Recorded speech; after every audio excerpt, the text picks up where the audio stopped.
에코마이스터를 좀 가지고 왔어요. 에코마이스터 뭐 더 이상 뭐 긴 말은 하진 않겠습니다. 아무래도 이제 남북경협지에 포함되어 있는 철도주, 대장주, 그러니까 대장주는 아니죠. 아무래도 이제 2등주다라고 좀 말씀드릴 수가 있겠는데요.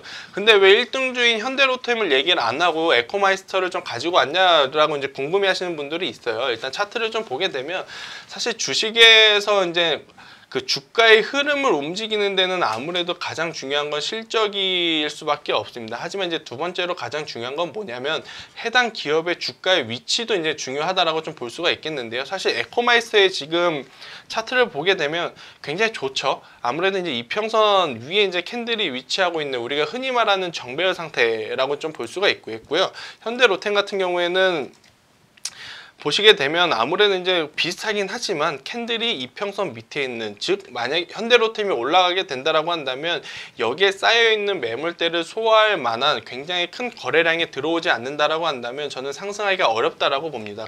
그렇다라고 했을 때는 현대로템이 실적도 받쳐주고 대장주이긴 하지만 지금 시장에서는 에코마이스터가 향후 철도주의 대장주가 가능성이 굉장히 높다라는 관점에서 좀 에코마이스터를 좀 가지고 왔고요.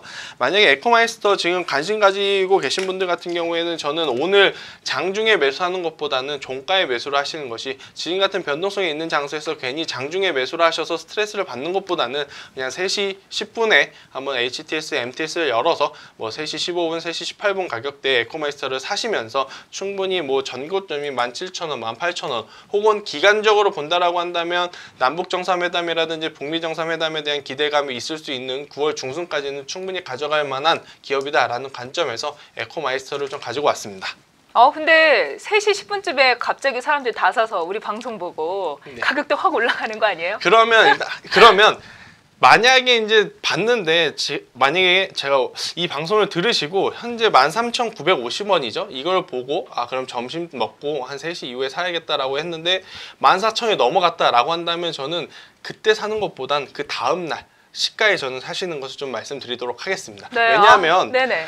그 전날 산 사람들의 이제 그 차익 실현이 나오면서 단기적으로 좀 조정받을 가능성이 높거든요. 그래서 이제 시가의 매수를 좀 권해드리도록 하겠습니다. 네. 손절 라인은 어떻게 잡아볼까요? 네, 지금 에코마이스터도 그렇고 현대건설도 그렇고 지금 추세를 한번 탔기 때문에 추세가 꺾이는 가격대가 당연히 손절 라인으로 좀 정해드릴 수밖에 없습니다. 그래서 12,000원대 이하로 떨어지게 되면 그때는 한번 또 투매 물량이 나올 가능성이 높습니다. 아무래도 에코마이스터 같은 경우에는 기관들, 외국인, 대형 뭐 메이저 수급보다는 개인들 물량이 많은 종목이기 때문에 한번 이평선이 이탈되게 되면 그때는 팔자 이런 모드가 될 가능성이 높아서 12,000원을 제가 손절가를 좀 잡아 드리도록 하겠습니다. 만약에 12,000원대 혹은 더 밀렸다라고 했을 때는 11,000원에 오면은 그때는 무조건 손절을 해야 된다라는 의견을 드리도록 하겠습니다. 네, 에코마이스터 다시 한번 정리해 드리도록 하겠습니다. 목표가 17,000원에서 18,000원, 손절 라인은 12,000원에서 11,000원 제시를 해줬으니까요. 참고하시기 바랍니다.